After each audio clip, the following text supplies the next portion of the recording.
Hello, my name is Jeff Beaudry and I'm an Associate Professor in the Education Leadership Department here at the University of Southern Maine. And I'm Anita Stewart McCafferty, an Assistant Professor in Educational Leadership at University of Southern Maine.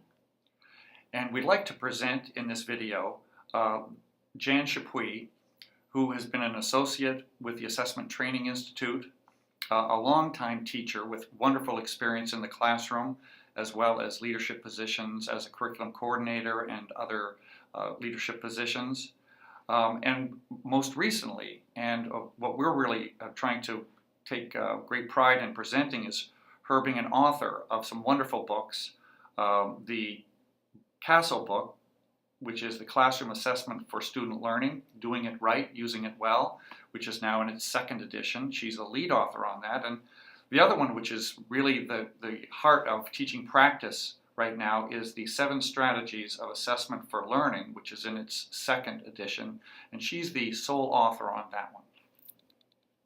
We were delighted to have Jan Chappuis donate her time as a guest speaker at our Southern Maine Partnership Dine and Discuss event on February 25th, 2015. And in that presentation, she takes time to walk us through the 5 keys of assessment quality, the 7 strategies of assessment for learning, and what we're referring to as the teacher's dilemma with assessment. In the section on the 5 keys to quality assessment, think about these questions. Do you have a clear understanding of purpose, clear targets, design, effective communication, and student involvement? And can you apply them accurately and effectively? The second question goes a little deeper. Can we use the results of our assessments as effective, actionable feedback to students? In the second section of the video, Jan talks in depth about the 7 strategies of assessment for learning. So what we would like you to consider is how these questions guide your work in assessment. The 3 questions are: where am I going, where am I now, and how can I close the gap? Within those 3 questions, Jan presents the 7 strategies. So as you're thinking about the question, where am I going, it includes providing a clear and understandable vision of the learning targets and using examples and including rubrics and models of strong and weak work. As you consider how the second question guides your work, which is where am I now, think about your practices around offering regular descriptive feedback during the learning and how you teach students to self-assess and set goals for their next steps of learning. As you consider the third question, how can I close the gap, think about how you use evidence of student learning needs in order to determine their next steps. And consider how you design focused instruction followed by practice with feedback. And finally, the 7th strategy is providing students opportunities to track, reflect on, and share their learning progress. Now, the final question takes the 7 strategies and relates them to this teacher's dilemma with assessment. So think about this. After teachers have delivered instruction and students have completed an assignment, what generally happens in classrooms in your school? Hi, I'm Jan Chappuis, and I'm here today to talk to educators at University of Southern Maine and educators all over Southern Maine. I was a classroom teacher. I taught grades 4 through 9. I love teaching, and I moved into curriculum development because I knew that we needed more work on our curriculum. So I spent several years as a curriculum developer, and then I spent several years as a staff developer, focused first on teaching teachers how to teach writing. And then as I gained in my own expertise as in classroom assessment, I began teaching about how to do assessment well in the classroom. And I had, eventually I began doing. Let's start over. Blah, blah, blah. Just go. Okay, if you want to start over, let's just restart. Yeah. Okay. And Jan, talk in a firm voice. Okay. Okay. A little more. Okay. Yes, you can do this. Buck up. Yes. Yeah, you're doing great. Just let it flow. And if you feel like you're starting to lose it, don't even worry. It's natural. Don't get too hung up on one take wonders. Just do it. Okay. Okay. You're going to count me down. 3, 2, 1, go. Hi, I'm Jan Chappuis, and I'm here today to talk to educators at University of Southern Maine and educators throughout all of Southern Maine. I was a classroom teacher. I taught grades 4 through 9, and then I moved into curriculum development and staff development, working first teaching teachers how to teach writing, and then on how to do classroom assessment well. So I love teaching, and when I was a classroom teacher, I loved teaching, and I hated assessment. I felt that I was giving with the teaching hand and taking away with the assessment hand. With the teaching hand, I was nurturing learning. Kids were enjoying school. They were engaged in activities that motivated them. And then, boom, here comes assessment. And it seemed to really be Bambi meets Godzilla. Everything that I'd done with teaching seemed to be undone with assessing. Now, I had a pretty tenuous connection in my mind between teaching and assessment when I was a beginning teacher. Many of us see assessment this way, as something that happens after teaching. It's learning neutral at best and harmful to students at worst. For me, and for many teachers, assessment was all about the grade. So we have assessment, and all of our assessment practices lead to grading. However, it turns out that what I didn't like about assessment had a lot to do with what I didn't know about assessment. And as I grew as a teacher, I learned more about how to do assessment right and how to use it well. And it turned out that a lot of what I didn't like was due to the fact that I didn't know how to do assessment right. So I ended up with inaccurate information, which was harmful to students. And then I also didn't know how to use the assessment results in any way other than to grade. So we're going to talk today about the concept of assessment literacy. The concept of assessment literacy has 2 parts to it. Do it right, use it well, make sure we know how to gather accurate information, and then that we can use it not just to measure learning, but also to nurture learning, to support learning. So that's really, in a nutshell, what I didn't know how to do and what many teachers don't know how to do. Over the course of the last 20 years, I've been involved in writing books and in giving presentations to help teachers develop assessment literacy. One of the books is Classroom Assessment for Student Learning, Doing It Right, Using It Well.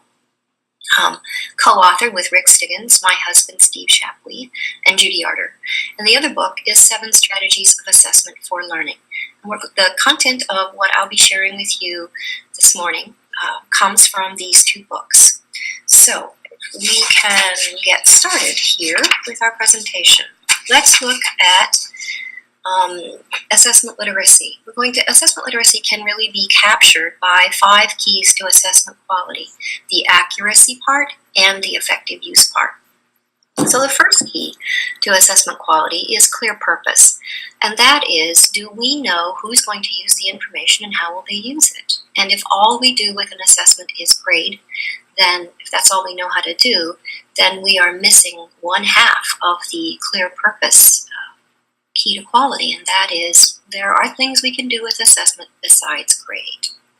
Once we understand the different purposes for assessment, then we can move to key to clear targets. Key to clear targets simply means that before I set out to design an assessment or administer it, I need to be clear about what learning targets I'm teaching to. And then I need to design an assessment to make sure that the assessment actually measures what I taught. So that's key 3, sound design. And in key 3, sound design, we look at, have I chosen an assessment method that matches the target I intend to teach? Have I created that assessment with standards of quality in mind? Different assessments have different standards of quality. And so in the accuracy side, we have 3 keys: clear purpose, clear target, and sound design. And we need to know what we need to develop assessment competencies in each one of those 3 keys in order to ensure that our data is accurate. And then we move over to the effective use side. Now, the effective use side, we have effective communication. Grading fits there, certainly. Summative communication is about grading. And when we've done grading well and formative assessment well, where we are looking at using the results and communicating the results for formative purposes, we first go to, we look at purpose. And if you could advance the slide, you'll see we have a little arrow there. There we go. So key 4, effective communication, really begins with what's my purpose for assessment? Therefore, how am I going to communicate the information? And then we move from effective communication to clear targets. Am I sure that I am communicating about the targets that I'm teaching? Do my grades and my feedback and all of my communication reflect achievement on valued learning targets? The third consideration is, have my assessments been designed so they can support the communication I need to do? If it is intended to be formative, are my assessments designed with instructional traction in mind so they help me determine what to do next? If it is summative, is the design set up so that I can translate my results into a standards-based grade? The last key to quality on the effective use side is student involvement. And student involvement is really about each one of the other 4 keys to quality. So if you could advance the slide, we'll see that we have an arrow that connects student involvement and clear purpose. So with student involvement, we ask in clear purpose, have we thought about the student as an assessment user? When we ask the question, who's going to use the information and how will they use it? Is the student one of our intended users? And then with clear targets, have we made the targets clear to students? Without clear targets, without students understanding the target, we can't provide effective feedback. They certainly can't self-assess and set goals. And it turns out that we lose a lot of motivation to learn if we skip the step of helping students understand what it is they're supposed to learn. And then with student involvement and key 3, sound design, we think about designing, if students are intended users of the assessment results, then how do we design our assessments so that students can look at their own results and say, here's what I'm good at, here's what I've mastered, and here's what I still need to work on. So have we considered in our design of our assessments the use that the students might make of them in terms of self-assessment and setting goals? And then last, in effective communication. Not only do we want our effective communication to students in the form of feedback to encourage further learning, but we want students to be able to track their own learning, to reflect on it, and then to share it as well. So that is our five key structure for assessment competencies that we need to have in place in order to have an assessment literate culture. Many of these concepts were missing from my own personal practice, and I think that in large part that is one of the reasons that I did not enjoy assessment at all. And if you can think back to your own experiences as an assessor in the classroom, most of us did not go into teaching in order to assess. Most of us do not generally put the words assessment and joy in the same sentence. Most of us think about assessment as something that happens, that teaching might be able to happen without assessment. And it turns out that teaching can happen without assessment, but learning doesn't happen so well without assessment. So we're going to look a bit at effective summative use as an example of how these 5 keys to quality are necessary for anything we intend to do with assessment results. So let's use standards-based grading as our example, because standards-based grading is something that we know we want teachers to be able to do with assessment information. It turns out that standards-based grading is not isn't accomplished by teaching people how to do standards-based grading. How do we do standards-based grading really hinges on, do we know how to track learning by standard? So in order to do standards-based grading, we need to be able to track our students' learning target or content standard by content standard. Standards-based tracking relies on a foundation of standards-based assessment. If our assessments are not aligned directly to the content standards we're teaching to, then we won't be having an assessment that reflects the standards student had opportunity to learn, and we won't be able to track by standard. We'll be stuck tracking by category or just tracking grades in a subject. Standards-based assessment relies on a foundation of standards-based teaching. Now, this doesn't always happen. We often have standards-based assessments that have been prepared and teachers administer them, but they may not be a direct match to the teaching.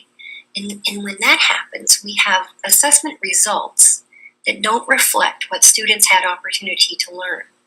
And if we use those results and create a grade, then we have graded kids on things that they didn't practice or didn't learn. So standards-based grading requires standards-based tracking, which requires standards-based assessment, which is best done in conjunction with standards-based teaching. And standards-based teaching requires standards-based planning. In order to teach to the standards, I need to be able to plan with those standards, to look at those standards and say, how can I take them apart so that they are at the lesson level? What am I going to do first? What am I going to do next? What are the students going to practice? So at the standards-based planning stage, we're really deconstructing the content standards so that students we're able to not just say, okay, here's this huge content standard and this is what we're going to learn. And then we don't really have a roadmap to how to get there. So standards-based planning is really about creating that roadmap that gets us to the attainment of the ultimate content standard. Standards-based planning hinges on having a clear understanding of the content standards. So you can see here that standards-based grading isn't just an effective use strategy or competency. It really relies on a foundation of clear targets, as does all assessment. So standards-based grading requires assessment literacy in order to get there. Now, on the formative side, when we look at the formative side of assessment, effective formative use. So we're still in key 4, effective use of information, effective communication, and we're thinking about the formative side of it. Now, as you know, and as many researchers have been sharing with us over several decades, formative assessment practices fall into 3 categories. Basically, when we are assessing for formative purposes, we have one of 3 possible uses of that information. And the first one is to figure out where students are in their learning in order to know what we're going to do next to increase that learning. Where are their strengths, where are their problems, and what are we going to do about it?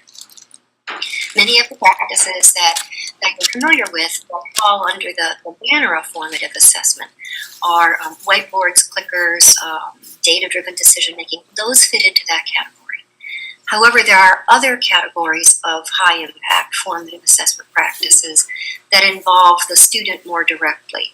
And the first one is, as I'm sure you're familiar with, that we need to make sure we're providing effective feedback to students during the learning that offers guidance on how to improve. Now, in the research on feedback and how it can improve student learning, it isn't the giving of feedback that causes the gains.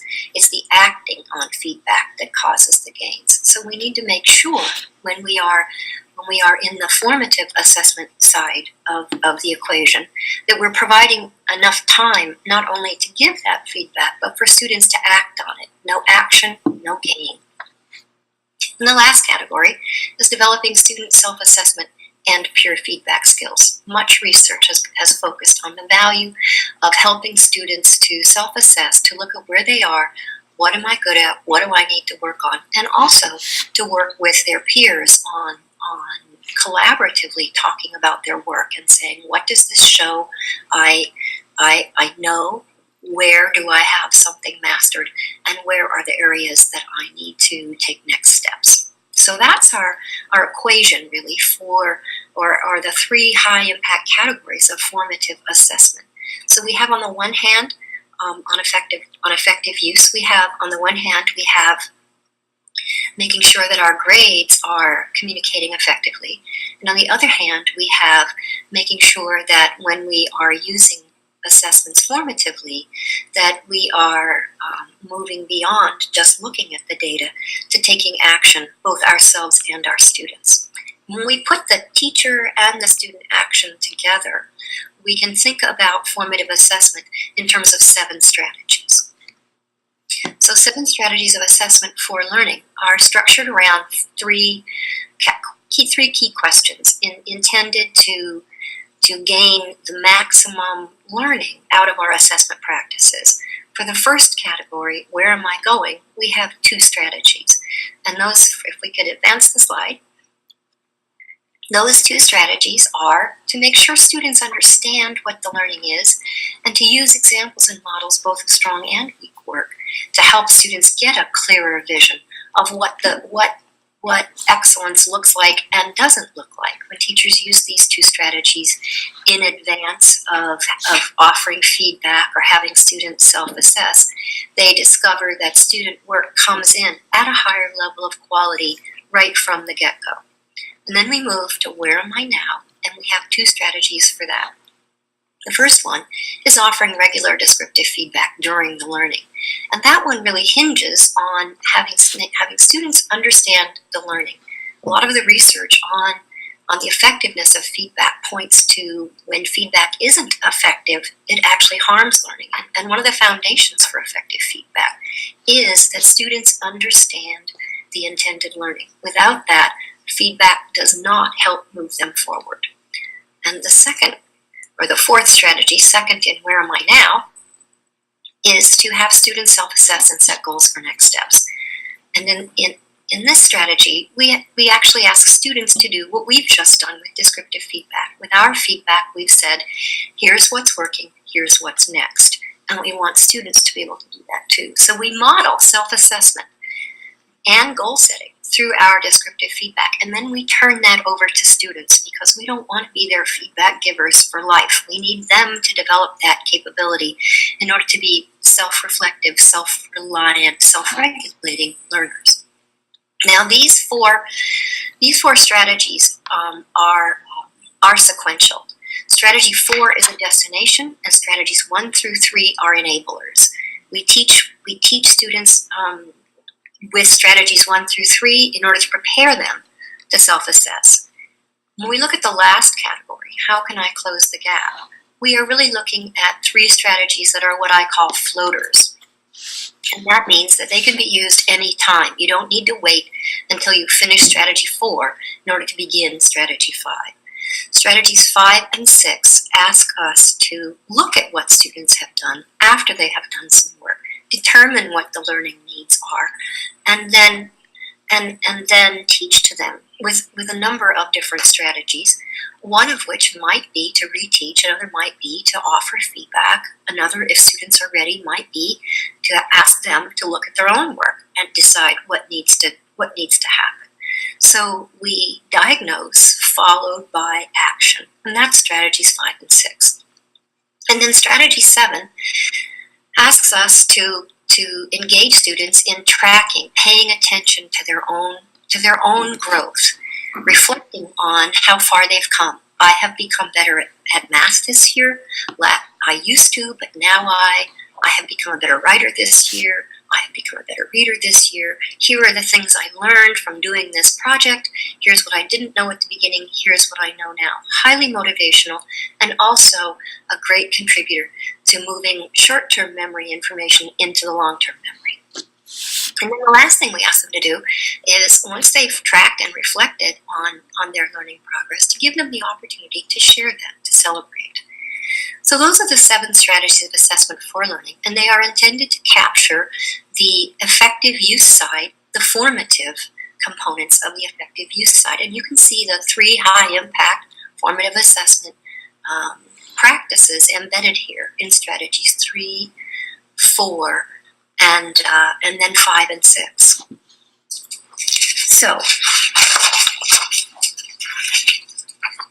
if we're going to develop a culture of assessment in support of learning in our classrooms, we need both do it right, which is clear purpose plus clear targets plus sound design, and use it well.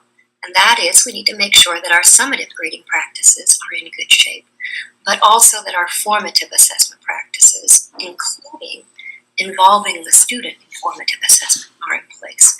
And that's what the 2 books, Classroom Assessment for Student Learning and 7 Strategies of Assessment for Learning, are designed to support. So we encourage people to think about those 2 books as their key texts in helping people helping teachers look at, what do I know, what am I good at, and what are my next steps in learning to make sure that I have a culture of assessment in support of learning in my classroom. Now, we're going to move to thinking about what are some barriers to teachers being able to move from assessment is all about the grade to assessment is about the learning. After teachers have delivered instruction and after students have completed an assignment, what generally happens in classrooms in your schools? Well, I'm going to go back to my own classroom as an example. I'm sure this does not happen in your schools, but you may be familiar with this model from your own past practice or past practice of others. In my pre-service program, when I was prepared to teach a few years ago, I was prepared to plan for teaching, defined as the act of instructing. I was taught different ways to deliver information and engage students in learning activities. I wasn't prepared to respond to student work. The only response I was prepared to give was a grade. So I, like many other teachers, began my career with a repertoire of 3 steps: plan, instruct, assign, and grade. First, I prepared materials and resources. Next, I did what I planned, and they did what I planned. And last, I graded what they did.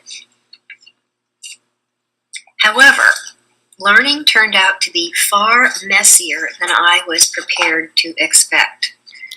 Somewhere between I taught it and they learned it, somewhere between assign and grade, the straight shot downstream to mission accomplished diverged into a surprising array of tributaries, as is shown on this next slide. Over the course of my first year of teaching, I discovered there are about 1,000 ways to not get a lesson. So what went wrong? Why didn't it work right? It was supposed to work that way. I asked myself that over and over again. Well, it turns out that the landscape in the classroom between assign and grade is prime learning landscape. Nothing actually went wrong. The belief underpinning my teacher preparation and the belief underpinning much of what we bring to assessment today is that learning trots along right after good instruction. It's sort of a stimulus response system, which instruction plus assessment alone will create learning. The error here is that the path of plan, instruct, assign, and grade doesn't anticipate or plan for instructional correctives. which are a normal flow of attaining mastery in any field. I was planning for instruction. I was planning for meaningful and engaging activities, and I was planning for grading. Although I thought I was, it turned out I wasn't planning for learning. It turns out that whether learning occurs is determined by the steps we and our students take after instruct and assign. New Zealand researcher John Hattie calls this the zone of what happens next and describes it as a feedback loop. As a matter of fact, he says, the act of teaching reaches its epitome of success after we've delivered the content, after we've organized everything. The art of teaching and its major successes relate to what happens next. So if we look at this next slide, this is what John Hattie calls the feedback loop. I would call it the formative assessment loop. And I think it's crucial to understanding the importance of assessment to learning. We have initial instruction, student action, and then instead of moving to grade, students and teachers look at the work to analyze the learning need. And if perchance learning has happened, we have attained mastery at that point, then we can move to grade. However, chances are for many students, we have not yet attained mastery. So our next step is to look at that work, and then, if we're going to go forward here, and then perhaps we notice that there's something that our students just didn't understand, and we need to reteach. So we reteach, and then we don't move directly to grade. We move back to letting students take action on the teaching, and then looking at that, and then perhaps we're ready to grade, or maybe we're ready to give feedback to students on their work at that point. Or maybe students have taken action, we look at that initially, and we realize that they have partial understanding, they have partial mastery, and feedback is a good teaching strategy at this point. Or perhaps they're ready to offer each other feedback, or to assess their own work. So we've got those three high-impact formative assessment practices represented here. And if we simply teach along plan, instruct, assign, and grade, we don't have any room for this feedback loop. We don't have any room for formative assessment practices. And this is what happens when teachers say, I think formative assessment is really important, but I don't have time. What we don't have time for is the learning part of teaching, when we don't have time for the feedback loop. At this point, our last step is then to move toward grading. This, because it's often not a straight shot from instruction to mastery, good teaching includes planning ways to keep learning moving forward in the space between assign and grade. Now, let's go back to John Hattie for just a minute by going forward. John Hattie wrote a book called, I'm going to pull it up here, in 2009, wrote a book called Visible Learning. That's probably backwards, but it says Visible Learning. And in that book, he synthesized over 800 meta-analyses of influences on student achievement, 146,000 effect sizes, 52,000 studies, millions of students, 15 years of work, and 138 separate factors that could influence student achievement were analyzed. And in that work, he says, actually, one conclusion that he drew, and that is from actually this book, Visible Learning for Teachers, which he wrote in 2012 or so, to synthesize this information for teachers. He said the single most important factor that a teacher can bring to the classroom to influence students' learning is their desire to seek disconfirming evidence. In other words, instead of looking at student work and saying, oh no, we're never going to meet the accountability requirements this year, to look at student work and say, gee, this is why I have a job. Let's look at what needs to be done. The most crucial factor in helping students learn is the teacher's desire or willingness to seek disconfirming evidence. Now, what do we do between assign and grade? Well, often we think we're going to get learning by motivating assignment completion by saying it's worth points. So that's often what happens in that very important landscape between assign and grade. Now, if we think about that, though, we may have misconstrued a very important connection between assign and grade. So if we can move to the next slide. This is an example, a gardening example, of that way of thinking about motivating learning. How does that work? Not very well. If you can move to the next slide, we'll see that threats of accountability don't grow vegetables or learning. Now, accountability is our main way of motivating learning. However, we're going to look at a little bit of research on what happens to learning when accountability is what we hold over students as why they need to do their work. This is a quote from Terry Crooks. Actually, Dylan William is quoting Terry Crooks in a book called The Sage Handbook on Research on Classroom Assessment. And hang on, I'll pull that one up too. Looks like this, Sage Handbook on Research on Classroom Assessment. And in this book, Dylan William wrote a chapter called Feedback and Instructional Correctives.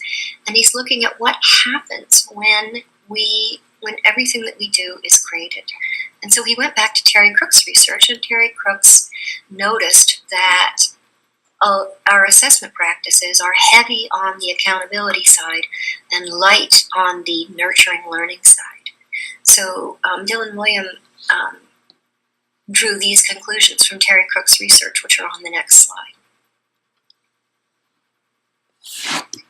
Too much summative assessment causes these things. Reducing students' desire to learn for the sake of learning, to do their work because they're learning. Increase in test anxiety, which turns out to suck up a lot of the working memory, which means you do worse on your test when you have high anxiety because you can't remember what you need to remember.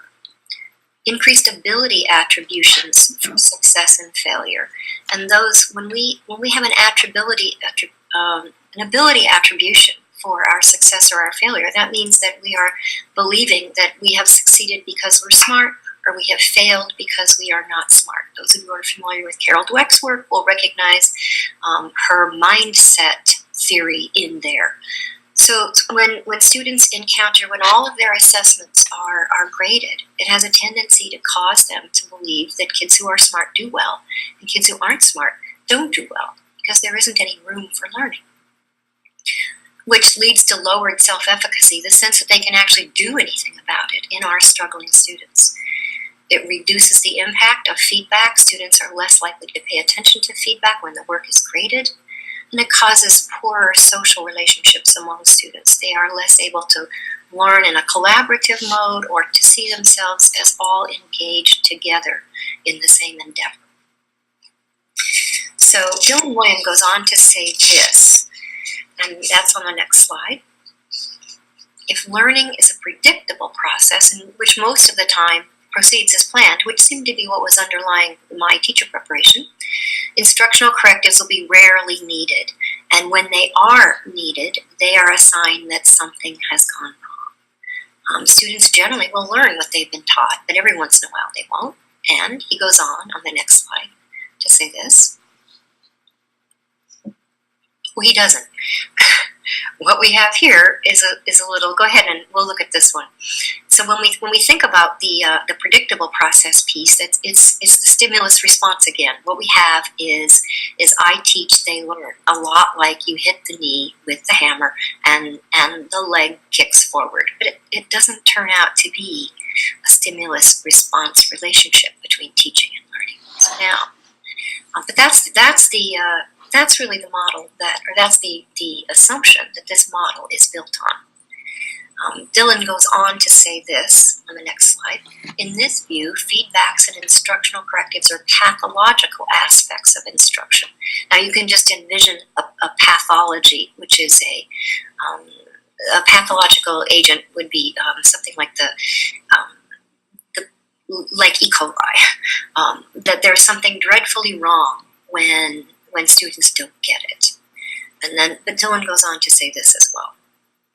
If learning is an unpredictable process, and we have to believe that it is based on our experience teaching and our own experience learning, then feedback and instructional correctives are central to learning.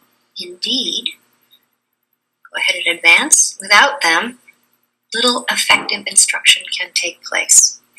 So, if that is true, then no wonder we move from a sign to lots of different things that need to be addressed.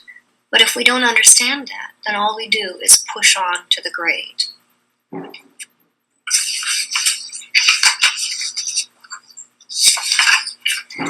This is a child who has failed at eating. Over 50% of the food has not gone into her mouth. Yet, she doesn't quit. Very few students give up, very few children give up on their learning how to eat. Would grading her help her move on? No. Allowing her to practice with feedback. Eventually, we're going to introduce the concept of, let's say plate. And then we're going to move into perhaps utensil. And then at some point we'll move to napkin. But this requires practice with feedback and with time to learn. Anything difficult, which is what our content standards are to most of our students. Anything difficult to learn deserves opportunity to grow, not just present, practice, grade. We want our students to come to our classrooms understanding that error is an essential part of learning, and that when they have made mistakes, their goal is to learn from them. And I think that's captured in this quote, "I will make better mistakes tomorrow." Now, if we go back to the teaching and the connection between teaching and assessment, if we have a tenuous connection between teaching and assessment at best, and if we think about assessment as really what happens after teaching, then all we're left with being able to do with assessment is grade, which is that slide we'll see again that we saw last time. That the whole domain of assessment is about accountability and about grading. We have some learning problems that I'm sure you can imagine that are caused when this is our whole view of assessment, and they are represented on the next slide. Struggling students give up too soon. Grading everything works against students' desire to improve learning.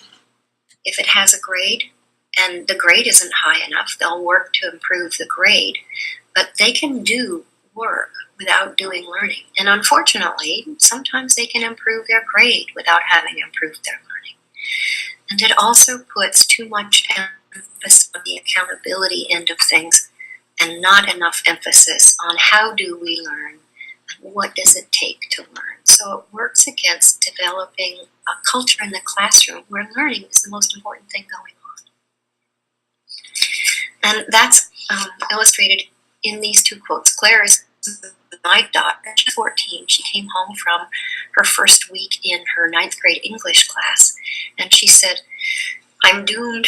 All of my mistakes count against me." And I said to her, "It's okay, honey. You do the work. You do the learning, and the grade will follow." And she looked me straight in the eye, and she said, "Only a fool believes that, Mom." And she was right. And her classroom was not set up so that she could do the work, do the learning, improve, and have the grade reflect that. When we grade everything, all of our mistakes count against us. And you can see what that will do to the struggling student. Contrast that with the slide, go ahead back for a minute here. Back to the slide we were on. Thanks. Contrast that to the little sign. I made this sign my first year of teaching. It was on a sentence strip. And sentence strips, those of you who have worked in elementary, they have a certain length to them. And I wrote it, and every time I wrote it, I ran out of room for room. And I got a little farther each time. But I finally just gave up on this was my last effort, and posted it because they decided this side showed what it was trying to tell. It's okay to make mistakes in this room. The important thing is to get farther each time. A friend of mine who teaches middle school science says on testing day is a great day to be right. Every other day is a great day to be wrong. Because how do we know what we need to learn if we aren't able to look at it? John Hattie says this as one of the conclusions from those millions of students and thousands of effect sizes. The primary purpose of maintaining a classroom that is warm, trustworthy, and empathetic is to allow learning to thrive on error. An essential element in the classroom, then, is to make sure that we have ground rules that create a safe harbor for welcoming error and thence learning. And then 3 researchers who have written a book that I'm reading right now, actually, or I've just finished reading, Brown, Roediger, and McDaniel, say this, and I'll show you the book. It's called Make It Stick, The Science of Successful Learning. And in this book, they're looking at how do we move short-term memory learning into the long-term memory. And they talk a lot about practice and about self-assessment and about strategies that help students remember. And they say this, the qualities of persistence and resiliency, in which failure are seen as useful information, underlies successful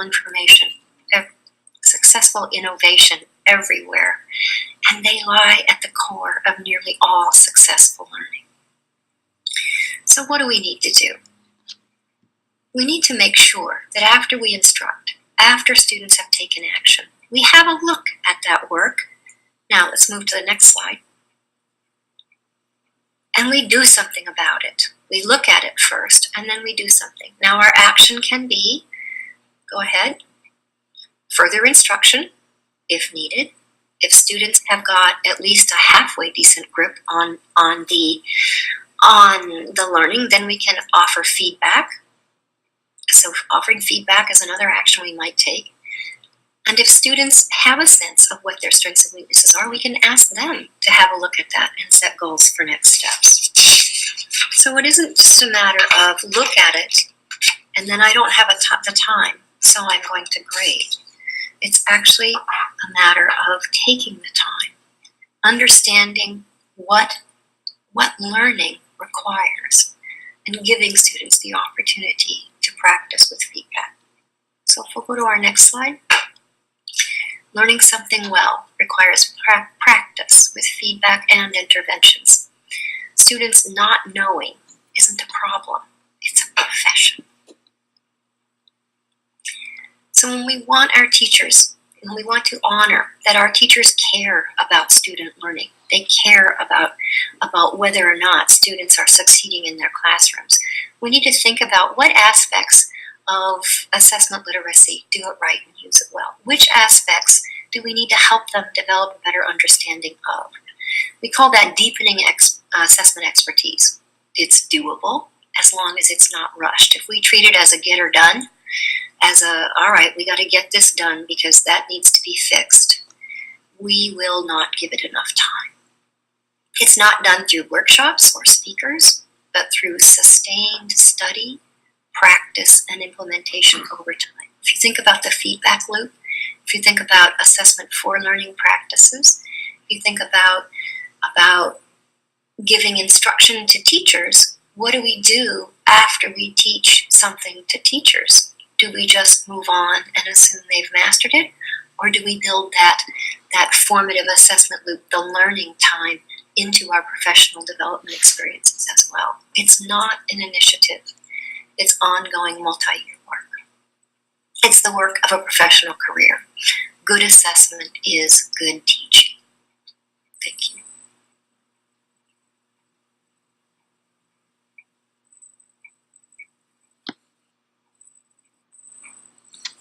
Voila. Voila. Wow, awesome. How much time was that? Like an hour? 45 minutes? I think it was close to 40 minutes. Let me just go check. I'll go look at look at the tab. I'd say it was 45. Okay, well, when I did it for practice, it was 30, so I must have been throwing a bunch of stuff in there. Or holding the books up might have been a little weird. Well, no.